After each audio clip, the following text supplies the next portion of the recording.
बदोई पहुंची केंद्रीय वाणिज्य एवं उद्योग राज्य मंत्री अनुप्रिया पटेल। लोकसभा चुनाव में एनडीए को सबसे बड़ी ताकत यूपी से मिलेगी।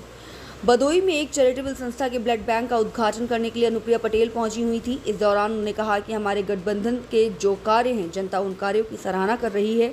आज एक आम गरीब व्यक्ति के जीवन में परिवर्तन आया है। पूरे देश में आज इंफ्रास्ट्रक्चर का बड़े पैमाने पर विकास हुआ है और हम चांद की यात्रा कर अभी लौटे हैं।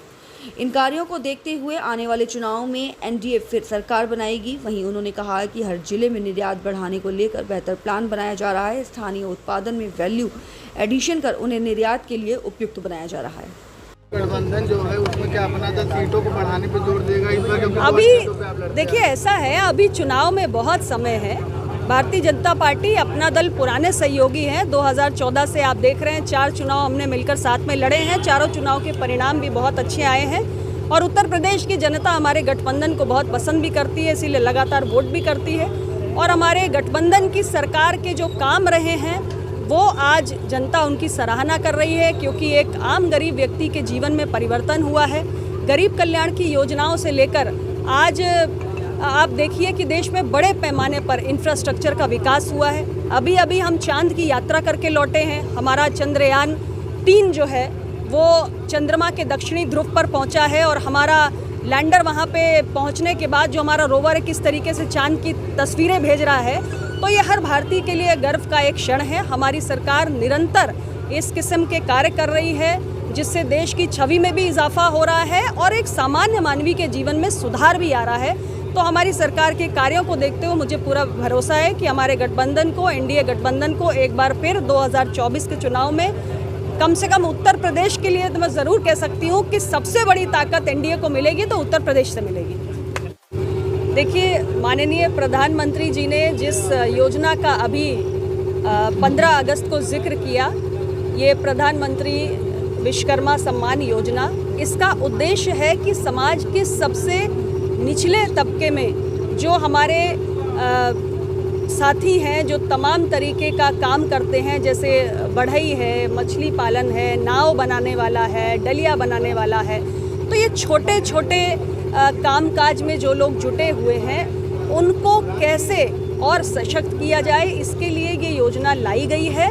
तो गरीब तबका जो समाज के विकास के अंतिम पंक्ति पर खड़ा हुआ है, इस योजना के माध्यम से उन्हें फाइनेंशियल सपोर्ट से लेकर मार्केटिंग का सपोर्ट, ट्रेनिंग, तमाम तरीके का ऐसा सपोर्ट मिलेगा जिससे छोटा मोटा जो उनका कामकाज है, जिसके ज़रिए वो अपना जीवन यापन कर रहे हैं, उसको और बड़े स्केल पर वो कर पाएंगे। एक्सपोर्ट के लिए आपका विभाग क्या है? हमारा विभाग निरंतर ये प्रयास कर रहा है कि देश के निर्यात को हम बढ़ा सकें।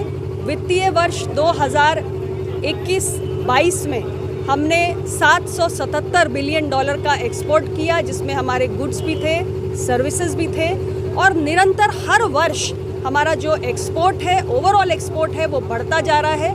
हमारी कोशिश है कि हम अपने ज़्यादा से ज़्यादा स्थानीय उत्पादों में वैल्यू एडिशन करके उन्हें एक्सपोर्ट के लायक बनाएं और इसके लिए हर ज़िले में हम एक निर्यात का प्लान बना रहे हैं। ज़िले के जो लोकल प्रोडक्ट्स हैं जिनके अंदर एक्सपोर्ट पोटेंशियल है, उनको चिन्हित करके हम ज़्यादा से ज़्यादा एक्सपोर्ट रिलेटेड इंफ्रास्ट्रक्चर हर ज़िले में राज्य सरकार और केंद्र सरकार मिलकर विकसित कर रही है।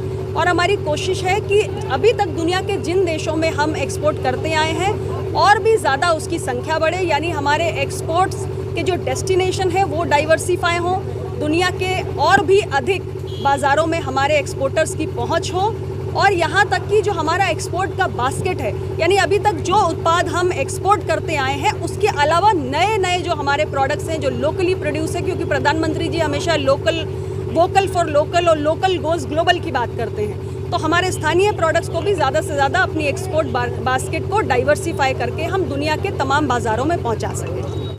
ये बदोही का पहला चैरिटेबल ब्लड सेंटर है जिसका आज उद्घाटन माननीय मंत्री जी दीदी अनुप्रिया पटेल जी ने किया हुआ है। इस चैरिटेबल ब्लड सेंटर का बनाने का जो मेन पर्पस था वो ये था कि यहाँ के लोगों को उचित सरकार द्वारा निर्धारित जो भी मूल्य है उस पे या उससे कम